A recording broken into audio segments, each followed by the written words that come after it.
All right, so going on to your second marriage. So PTSD continued to be a problem. And Gina, because of the way we met, our parents knew each other. They had a relationship. She had a relationship with my parents, like right off the bat. Mm. My dad would sit her down and tell her that pretty much give her a warning. I don't know about how I could be, how PTSD is, what PTSD is, because she didn't know what it was.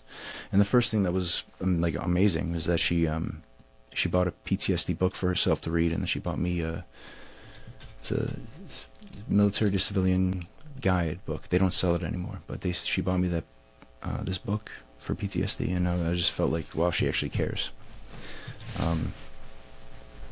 So, I mean, PTSD shows through, just rough relationships. I'm obviously someone good enough for her to stick with, but I was probably dancing on that line of being bad enough for her to leave. Right. And again, it's hard to relate to myself because I'm so different now. Having been through 18 years of therapy now. Now, how long were you with her before you went into Batavia? So we met in 2013. We got married 2017. Okay. And then when was Batavia? 2024? I believe so, somewhere in there. January 2024, I think. So that's 7 years after we got married. Yeah. And that's usually when they say things start to really go south. The 7-year itch bullshit and everything. Yeah. Things went south when we had kids. Yeah. That was the day. She has a different memory than I do, though. Some of the good times in our relationship where I felt closest to her, she doesn't think of the same way as I do. So I wonder if that has something to do with, or if it makes it real or not real. I don't know. So our first baby was born during COVID, 2021. PTSD had been hard to deal with. It's starting to spiral at this point. Spiraling, yeah. This is the spiral part. Around 2018, I started to experiment with mushrooms and MDMA in the most responsible way that you could do it. Like, I did research on everything. I tested all my drugs. I got on the dark web, found really good sources, not from the street. Street is like the worst place to get drugs. But if you go on the dark web, you can get something that doesn't change hands so much. I don't know if you're justifying anything, either the street or the dark web. Well, I guess it depends. You know what kind of shit you can get on the dark web. Yeah, but the thing is, it doesn't change hands as much. Well, that's the good because you're not stuck on. Yeah, I mean, I don't know, brother. Either way, that's your story, and you're going sticking with it. Yeah, and but I had test kits for everything, so regardless of where I got it from, I tested all my drugs. So it was what I thought it would be.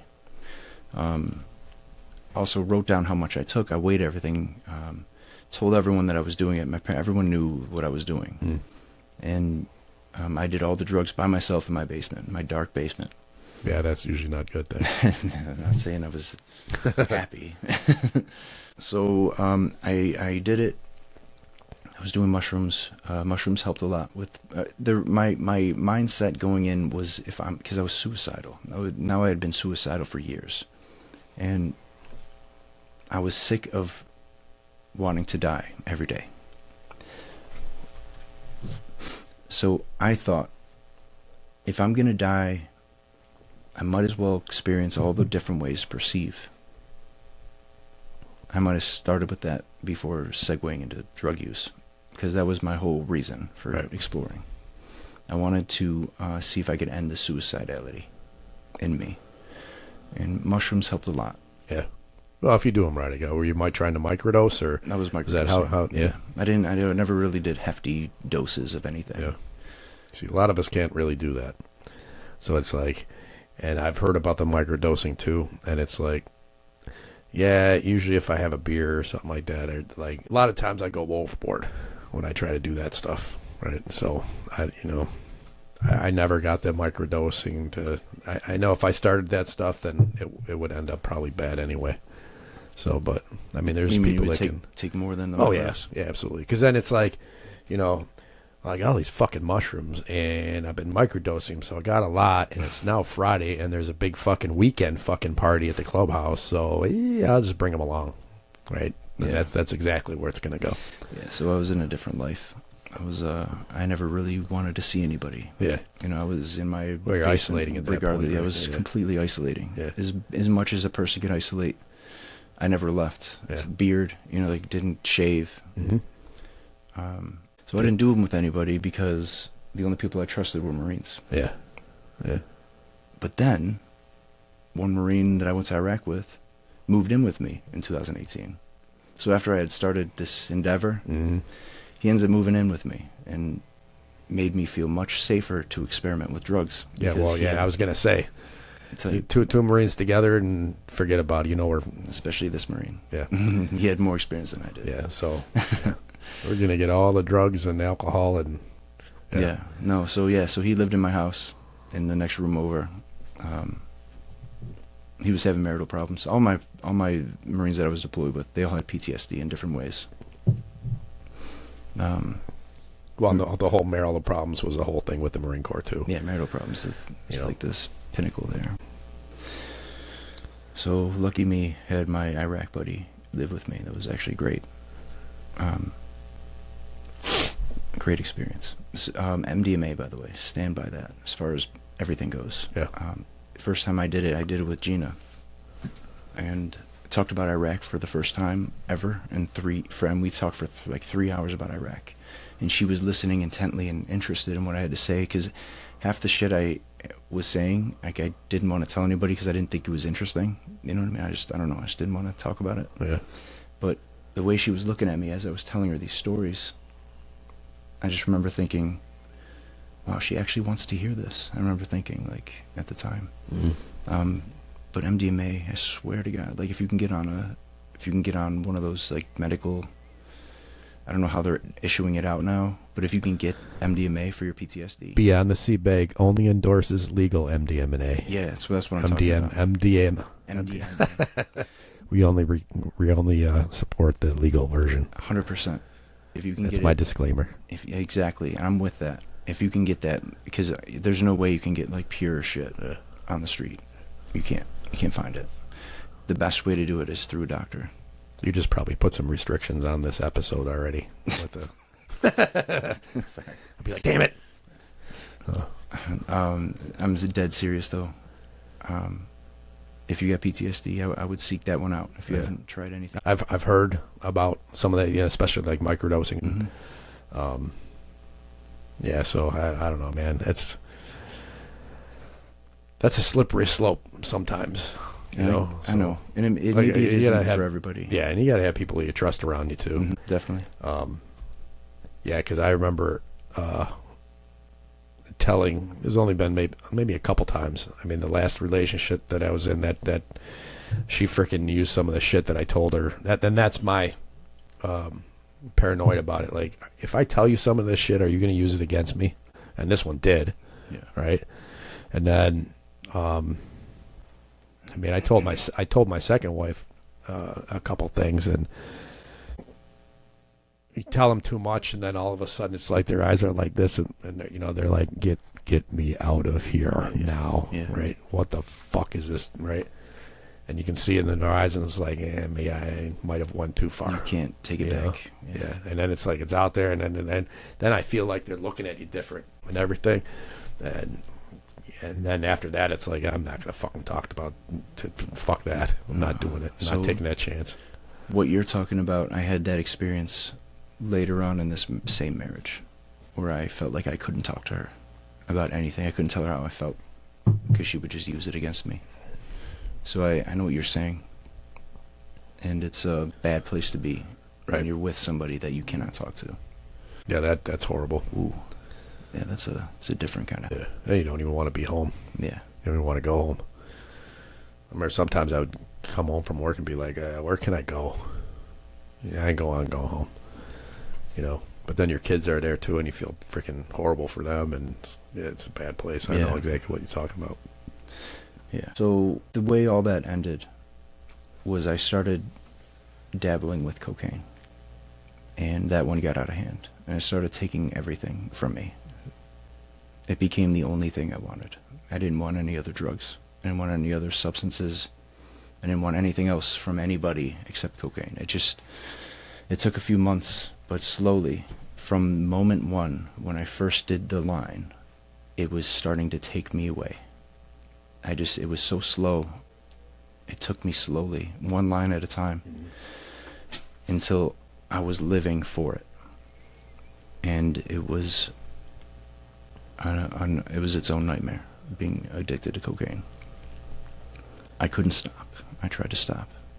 I tried really hard to stop. I moved in with my parents. I said, hey, I'm going to do a simulated rehab here. Is that okay? I'm going to stay here for a couple weeks. Now, was this when you were living with the other Marine as well, too? So was he the catalyst for all this? Or he was there. We both got hooked on cocaine together. Yeah. That we were on that road together. Enabling each other. Yeah, we enabled each other. Yeah. We helped each other with it.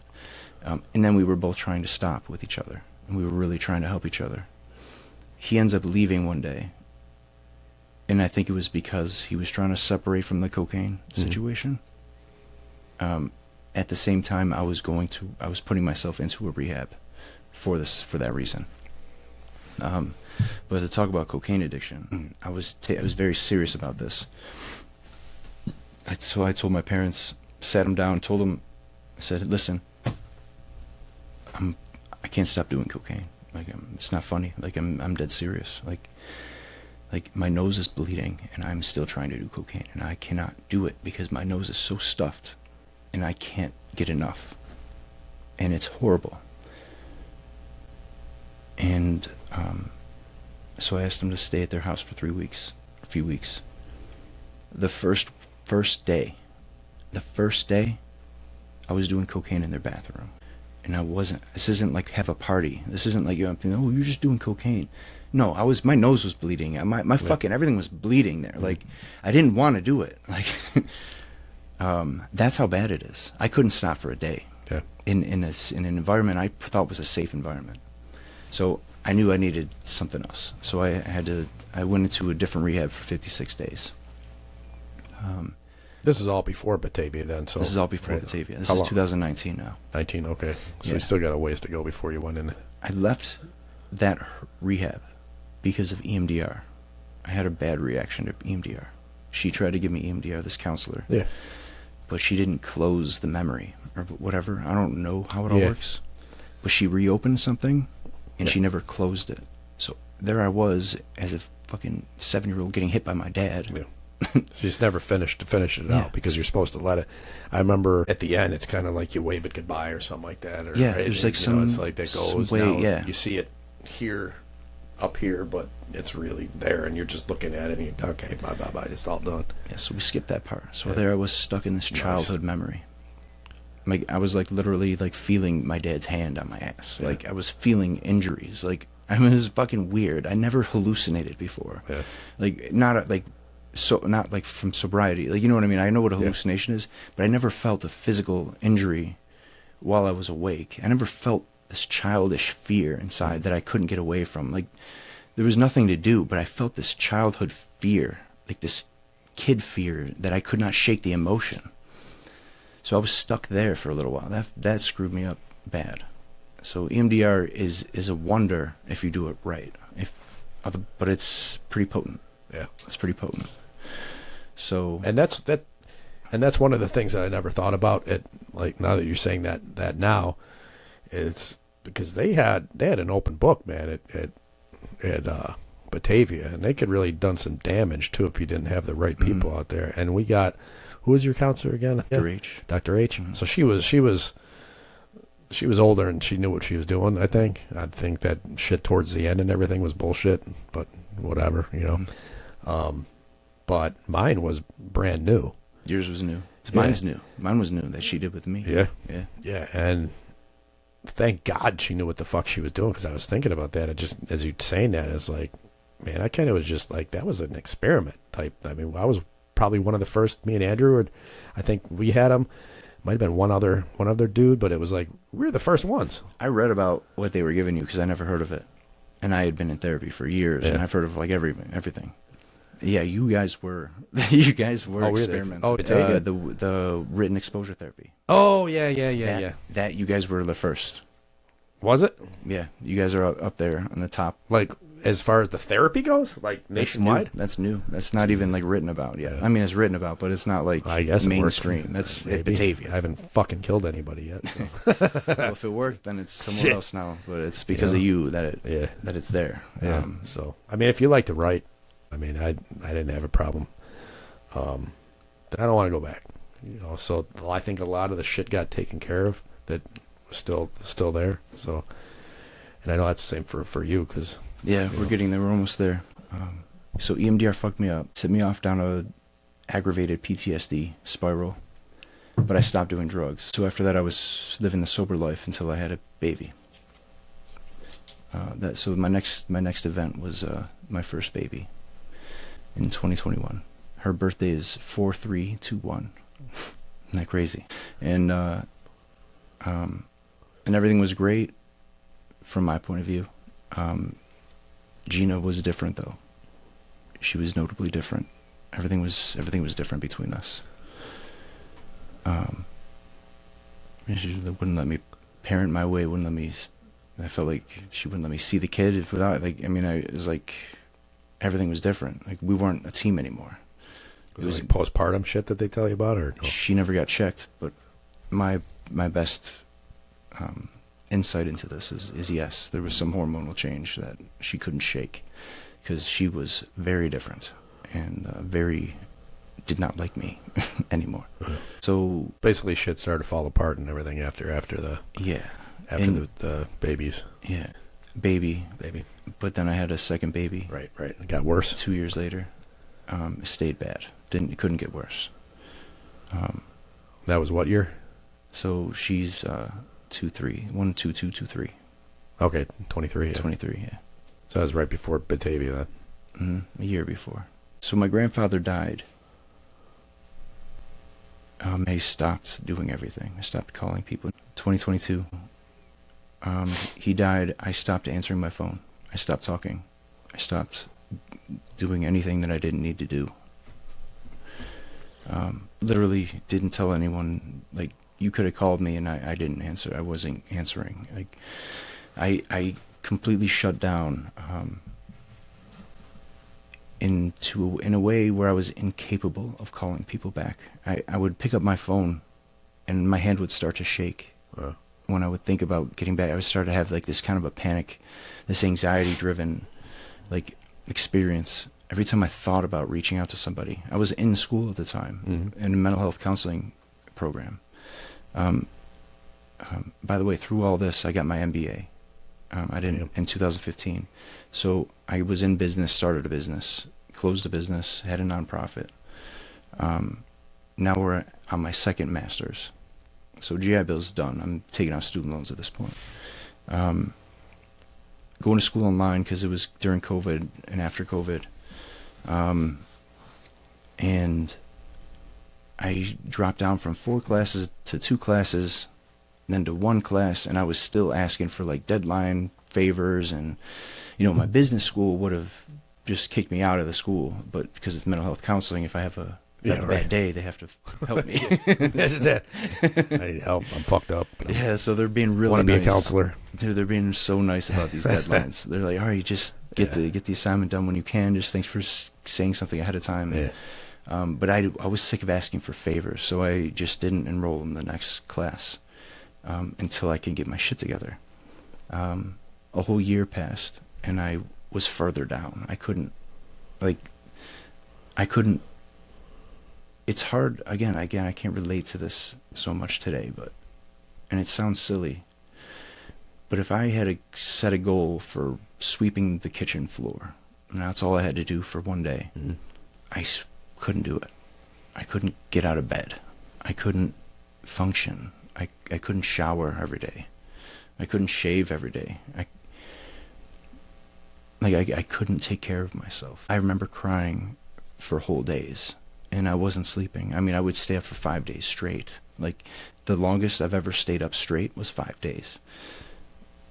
And I don't really know how I couldn't get the floor swept. Like, if that was what we're going with, the example, like, looking back, I don't know how I was incapable of it. It just shut down at some point. And that's what depression is then. Yeah, it's right? very severe depression. Yeah, because, whenever I get in those funks, I don't, I'll get out 3 days later and be like, oh, fucking I'm just going to, you got to do something small. Do something small and shit like that. My desk. Start with my desk is always fucking, when I get like that, there's always a pile of shit on it. And I'm like, fuck. I just start cleaning up your desk. Start with just one thing. That's and then you get it. It's like, okay, I got it like I want it. Right, put a couple things away in this, and I think that helps. So that does help, but I was not there yet. Things were terrible between me and Gina, and then they told me about Batavia, and it wasn't until I got there that I was able to stop crying every day. I did when I was there. Yeah, I remember when you came in, man. When I first got there. Yeah. I was still there. I was still in the... I was just happy there was another Marine. Yeah, I was thrilled there was another. I'm always happy there's another. Yeah. It's like, fuck, all these Army guys. But yeah, I needed the help. I remember the first things that you were saying and shit. And I can't remember when it was, but I remember you just going on and on about it, and finally I was just like, brother, man, make a fucking decision. And shit. I don't know what the fuck I told you, but you were... That sort of was like, you're right. And then well, I think I had spent a couple years not talking to anybody except my wife. Yeah. You know what I mean? There was no outside observer voice. All I was getting was crazy talk. Mm-hmm.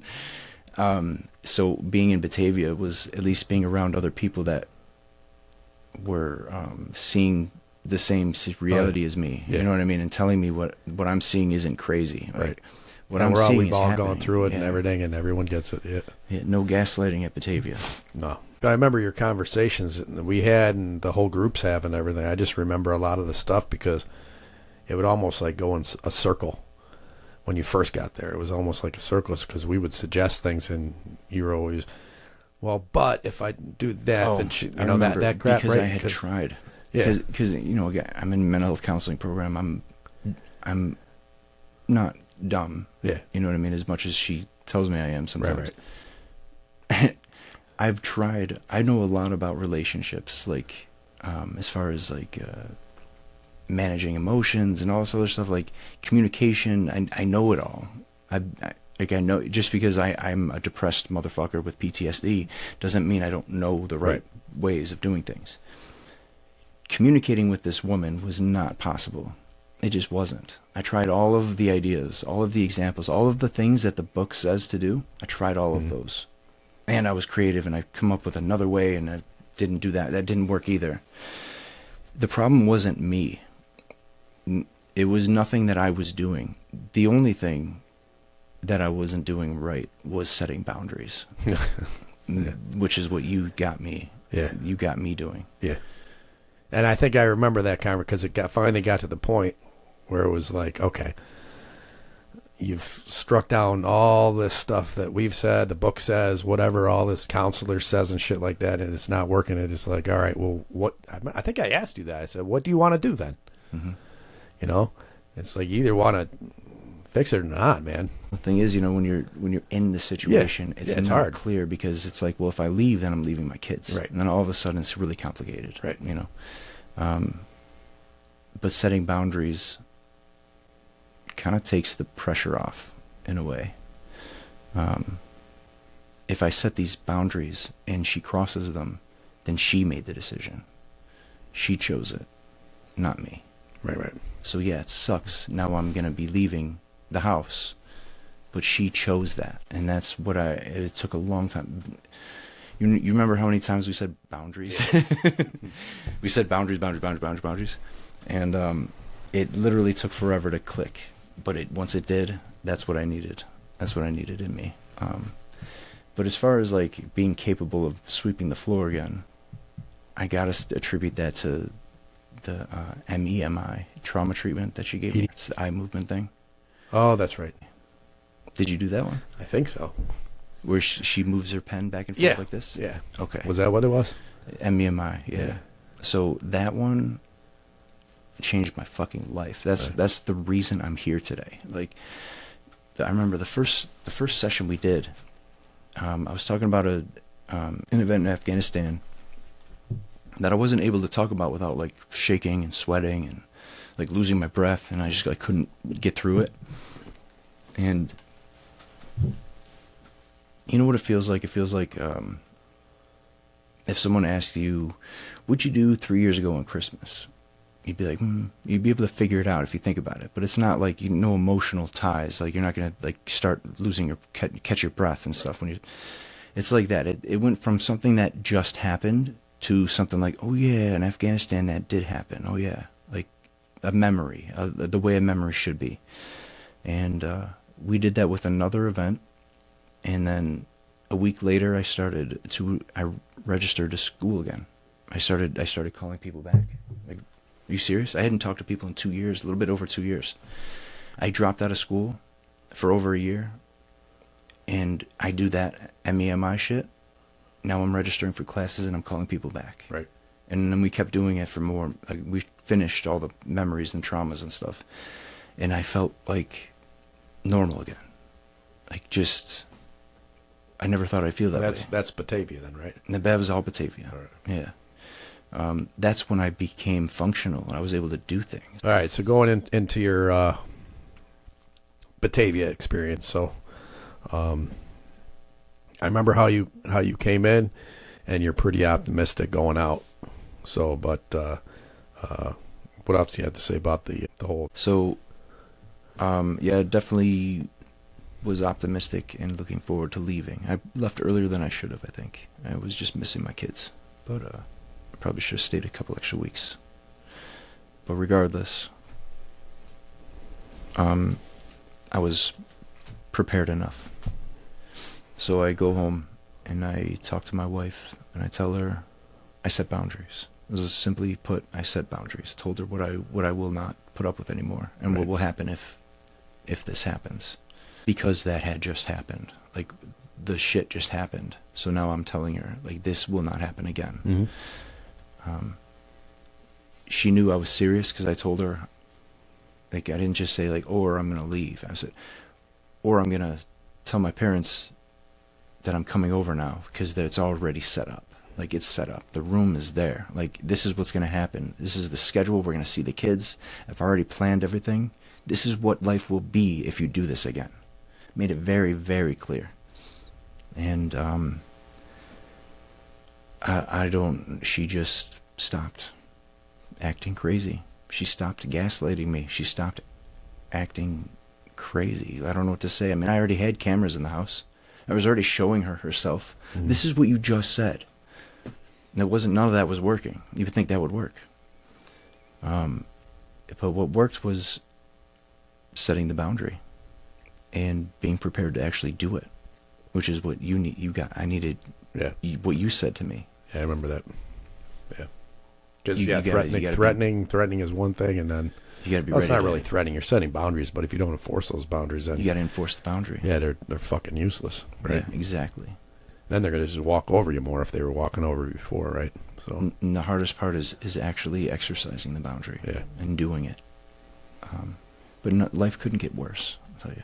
I was suicidal. I mean, couldn't get any worse.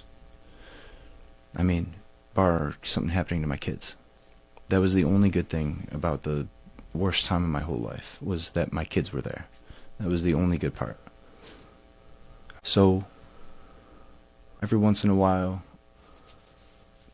high stress will hit her lives, and she'll get into her old asshole mode, right? And she'll, chip away at my patience, and yeah. Well, you're given a little more leeway than two, but because you can't be. Oh, I'm out. Yeah, ooh, yeah. You said that once. You said you slip over this fucking boundary like 2 inches, so I'm out. Yeah. I'm trying to be reasonable. If her bad side wasn't so bad, maybe I'd be more patient, but it turns to hell. Yeah. Well, it starts getting psychotic, then it's psychotic. Then it's not that. Then it's fucking up your. It becomes peace. A reality thing. It becomes whose reality is the correct one. Right. Like, who said what, You know, when did that happen? Like all these questions about, we were both there. We shouldn't be so confused. Right. Who said what just happened? Like, I don't like playing that game. I don't like feeling that way. So as soon as I start asking those questions, that's the tell that this is happening. It's like, I'm like, but you just said, and then I'll stop myself. Oh, she's doing that to me again. Yeah. You know what I mean? Like Mm-hmm. she's turning my reality against me, which I say is a big no-no in my fucking house.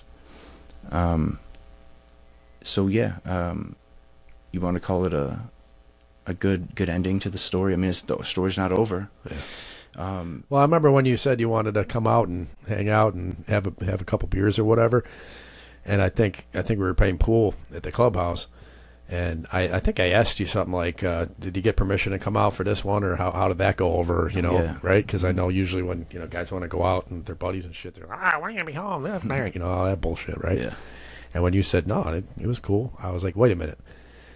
And then you told me how it was going and shit, and I was like, dude, I gotta have you on because like I look back at all my shit and it's mostly fucked up shit, you know. And I was like, I gotta have a win here somewhere. Yeah. Somewhere somebody's got to be doing something good for themselves. And I was like, I gotta have you on now, man. Yeah. So I've been going to school. I'm almost done with the degree. Right Just on. in my internship now, and I got a job set up for when I graduate. I've been answering my phone like regular people do. I don't isolate. I spend time with my family. I see friends. I have a poker night going, so I could see all the friends that I talk to. Right on. You know, so I got that outlet. You know, you got to have a diverse life. You got to have multiple things going. Me and Gina, we haven't fought in a while, which is crazy to say. I gotta tell you, it's crazy to say. We used to not do anything other than fight. Right.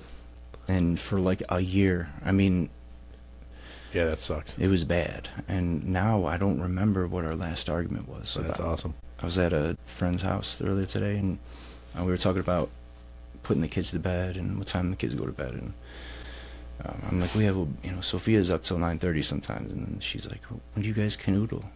And I'm like, we're on the quarterly schedule. Quarterly. Yeah. It's not often for us, but I'll tell you right now, the alarming fact. Before Batavia, you look at the past 3 years, before Batavia, we had sex 6 times. 6 times in 3 years. That's how bad it was. Like, we didn't touch each other, we didn't hug each other. Do you want me to put that on the video?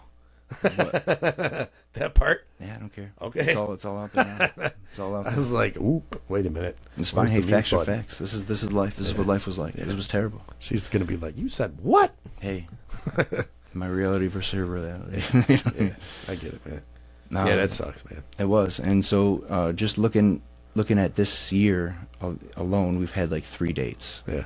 which is nothing compared to like other people. But for us, having 3 dates that went well, Yeah. is huge difference. We're on the road to being in a good place. Mm-hmm. I like how life is right now. Yeah, that's good. Yeah. You're in a good place, man. I've never been able to say that. And if I'm gonna tell you, if I'm gonna be like ultra honest, I'm on a lot of meds. Yeah. And some part of me worries that if I get off these meds, I'm gonna feel the way I Right, did go before back, yeah. Batavia. But I was on these meds before Batavia, and it was shitty. I think Batavia was the thing that helped. That's good. I think the MEMI thing, I think that was the thing that clicked with me. Yeah. And You got to be careful with those meds, though. That's the only thing, especially if there's a lot. I don't know how many. You don't have to say nothing, but yeah. so I wouldn't fuck around with it. But So I got a doctor outside the VA that I just got after Batavia. Found him. 'Cause my psychiatrist at the VA, he fucking left. Say what? He left. yeah, they do that all the time. And I didn't get a replacement. So I was like, who am I going to see next? They didn't schedule an appointment. So I just found my own doctor, and he said it just might take a while, but he's getting me off the meds. Right. So right That's now good. we're slowly Is the decreasing. VA paying for it at least? No. They're I not not going going- out of pocket. They couldn't do it because they don't have any availability. You can do that community based stuff. He's not on their network. Oh, You of gotta course. be on their network or something. So yeah, I'm just coming out of pocket. It's worth it though, Oh. you know. But yeah, things are good. Well, like I said, I wanted to have it come on because I don't want to sound freaking like I try to give good advice on this podcast, but sometimes it's like, well, this is one of probably, I'm trying to think of any other success stories that I can think of, and I really can't think of too many. I mean, just the whole conversation we've had has all been shit happened, more shit happened, and I sucked about it. Everything was depressed, and then things are good now. Yeah, like, which is great, man, because so there's evidence that it does work. Yeah, finally, right? But I keep on going back to what I was saying was that a lot of the guys that I keep on hearing from, like in my first time that I went through and this time, you know, somebody will bring up, hey, do you remember this guy? Yeah, well, he fell off the wagon, now he's in jail or something like that, you know, and it's like, geez, another one fucking bit the dust, you know, what the fuck? Is there any success stories out here? And it just, it kind of, I keep on looking for them, and now I'm, like I said, that's why I wanted to have you on, because I'm looking for this shit now, but it's frustrating, because it's like, all right, what does that say about me now, right? Because I went through this. Is it really working? Is it not working? Am I changed? I mean, you seem like a success to me, from my point of view, from when I first met you, and from what I'd known about you. Yeah, well, I appreciate that. Yeah. So, like I said, this keeps me going. So, we'll just keep on going. As far as relationships go, I didn't realize setting boundaries had such power. Yeah. Like, I used to be really fucked up. Yeah. Well, we all did. And now I feel so normal. Yeah. It's weird. Yeah, I don't know about normal, but I mean, you've been to the clubhouse. That ain't normal. It's nice clubhouse. Yeah, I've kind of taken myself out of the whole, I call it society matrix, whatever you want to fucking call it, but because we're not normal, and that's not a normal lifestyle, just isn't. But some people say, well, that's kind of isolating, but it's not. I don't feel like it is. I feel fucking normal when I'm doing the shit that I want to do. And it's the same thing what I told you way back. Do what the fuck you want to do. Yeah, everything I'm doing now in my life, I want to be doing it. Yeah. So you got to have purpose. Have a purpose, and whatever doesn't fall in step with that, then, like, if it's causing you stress, get rid of it. Yeah. I have no patience for that no more. So, but thanks for having me on today. Yeah, I appreciate it, man. Appreciate you coming out here and opening up and telling your story. Yes, sir.